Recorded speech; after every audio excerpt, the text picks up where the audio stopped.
Ito si Losa. Ang bulaklak ito kapag may kulay yellow, may kulay orange, mga kalatiya. Ayan. So very familiar naman ito sa atin. Anthurium, Florida Beauty. Nakakasilaw yung kulay nito dahil sobrang dilaw ng kanyang dahon.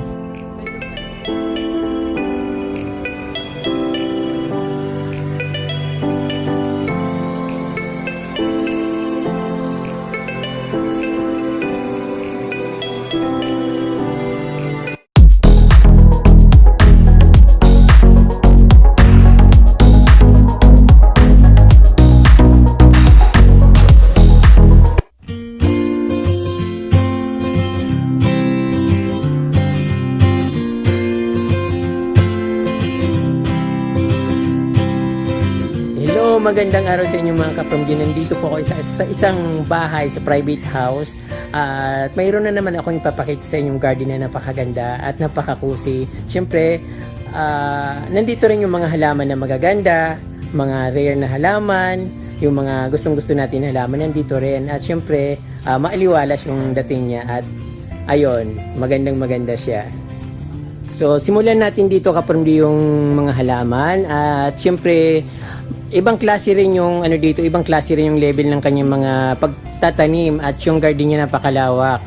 So yun, makulay, mga dilaw na bulaklak katulad ng yellow bell.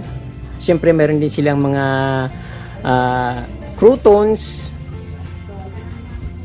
Then insolent plant na punong-puno rin ng bulaklak at yung bigonia na napakaganda at napakalaas. Yung lapitan natin dito. Sa ibabaw ng bigonia, sa tabi ng bigonia, meron din siyang silosa plant. So, ayun. Ito silosa.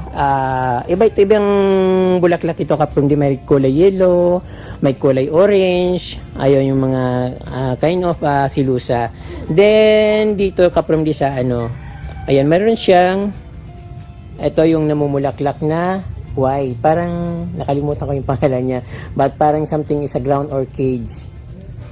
Ayan. Powder pop na walang bulaklak. Then may malunggay. Mayroon din silang mga orchids kaprom dito sa collectional orchids. Medyo walang bulaklak kaprom kasi dito sa amin kapag ganitong buwan, August, September, October, November, December, maulan dito. So, ang gusto naman ng mga orchids na namumulaklak sila, katulad ng iba ng mga ordinaryong halaman, every April, May, June, so magaganda yung mga bulaklak nila. Pag ganitong panahon na, so pawala na yung mga bulaklak, kaya walang mga bulaklak. But, maganda pa rin dahil napakakusing tingnan. Then, meron silang tawag dito, powder, I think powder pop ito. Pero may tinik siya. Or yung parang kalamansi na halaman. Then, meron siyang variegated na rosal. Wala siyang bulaklak ngayon dahil hindi uso ang bulaklak kapag ganitong araw or buwan.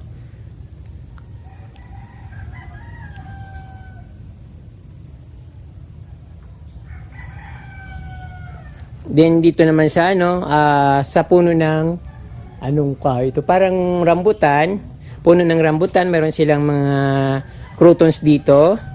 Iba't ibang kulay ng croutons. At yung very common dito kapag dito yung crouton na Pero kapag nabilad sa araw at nakapaso, ito ang pinakamaganda kasi yung dahon niya nagiging yellow lahat. So wala kang makikitang green, talagang yellow lahat. So ngayon hindi siya masyadong dahil tag-ulan. Dahil sa malawak yung garden nito, marami akong papakita sa inyo.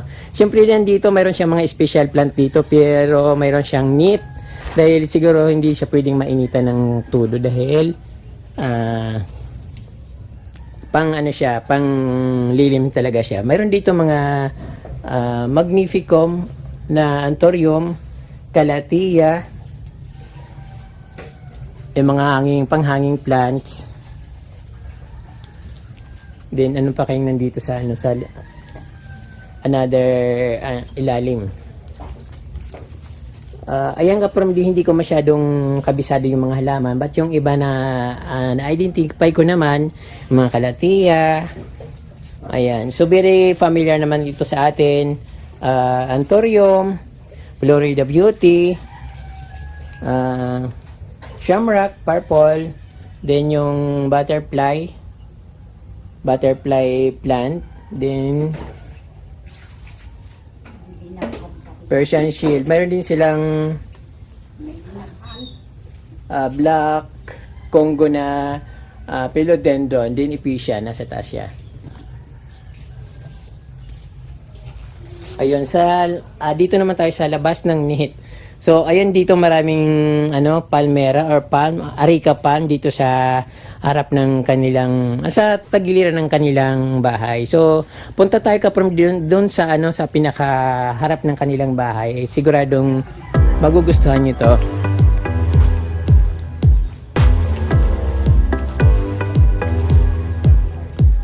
At syempre ito sa kanilang may balkonahe, nandito yung mga croutons, roses, at mga yung parang money tree. Din dito yung napakagandang crouton, dilaw na dilaw siya.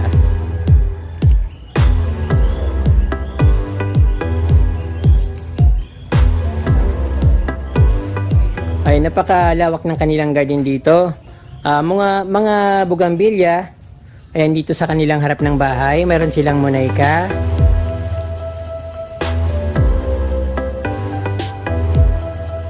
Bougainvillea, wave of love,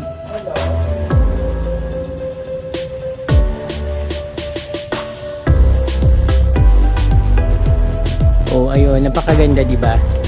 Bougainvillea na mataas na, at sa baba mayroon silang mga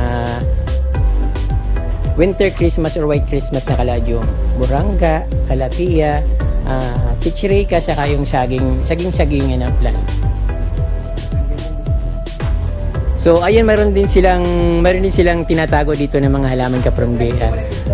Tingnan natin dito yung yung pinaka secret garden nila dito sa loob ng kanilang bahay. So papasok dito, meron silang begonia. Then ang tawag dito, crouton. Ayun, mga kalatiya. So ayun yung mga pinaka dito na hindi pwedeng mainitan, tinatago nila. Nagsisil din sila ng halaman, di ba? Depende po sa sa nagpapagi. Ito ang mga binibinta ito. Anong pangalan nito?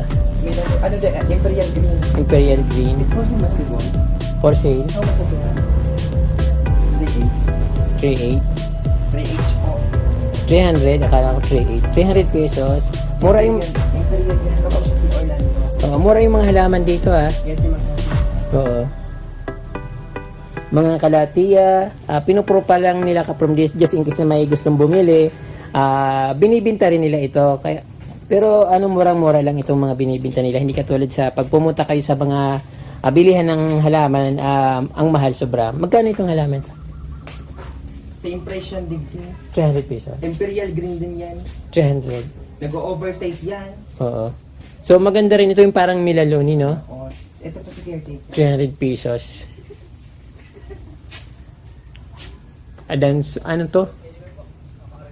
Ano yan? Pilod, Si heart Peperomia? Peperomia. Na variegated. Oo. Magkano to? Peperomia. May for sale ka.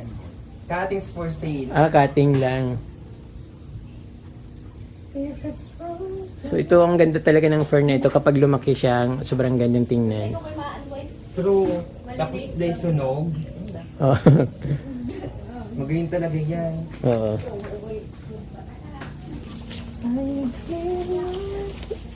Bakal ko yung lokarya.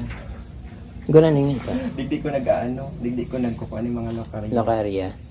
Ano yung Magnificum? Magnificum. Si ancient na na plant. Mayroon silang contact pag ibibenta. May figure ka mo ba contact number pag via Facebook lang. Siya gumagawa ng pizza? Ayo po siya. Boss, masiram daw ang pizza. Yes. Sila Ing. That. Tapos,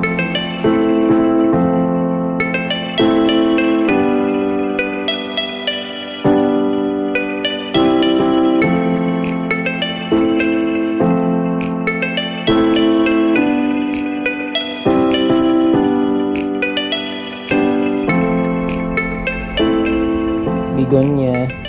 Marami rin siyang mga collection ng mga bigonia.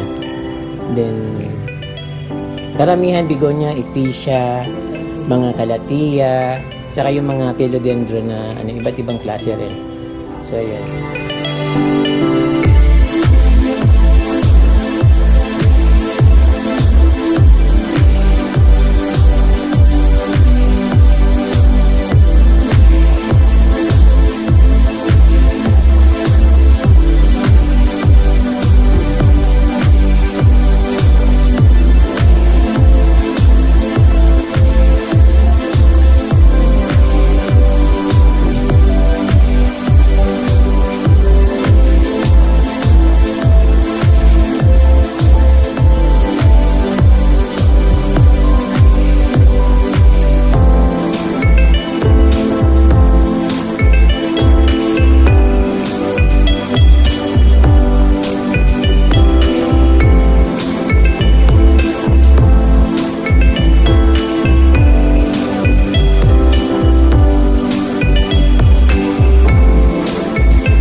Maganda rin yung halaman na ito. Medyo parang class yung dating nito at maliwalas kasi parang malinis siya. Hindi siya makalat. Nakakasiyaw yung kulay nito dahil sobrang dilaw ng kanyang dako.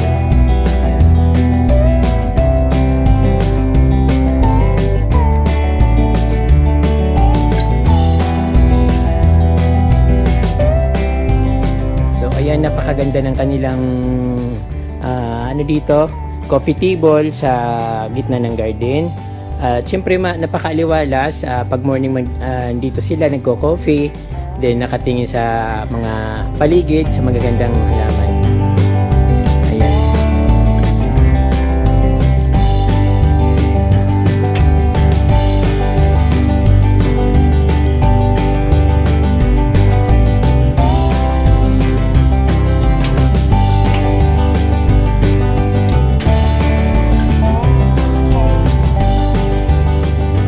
Then, meron silang napakalaki na, santol.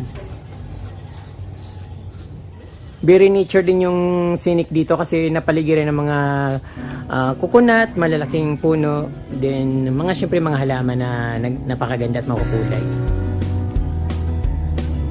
So, ayan po mga ka-from D, nakita niyo po yung napakagandang garden dito sa Nighting's Garden. So, nagbibinta rin po sila ng halaman at kaya lang, parang wala po silang masyadong na-improve pa, kaya tinatanong ko kung ano yung mga binibenta, parang konti lang. So, ayaw din nila magbigay ng, ng contact number. So, siguro pag Tagalaguni kayo, punta lang kayo dito kay Luna, Tralala, La Fangera, Flok Flok. So, isasamahan kayo dito at syempre bago kayo makarating dito, doon muna kay Ma'am Luna, Tralala. So, napakaraming halaman doon. Ayun. Maraming pong salamat sa inyong ka-from D at huwag niyo pong kalimutan mag-subscribe at i-touch po yung notification bell para updated po kayo sa aking mga bagong post na videos. Maraming pong salamat at please mabalos.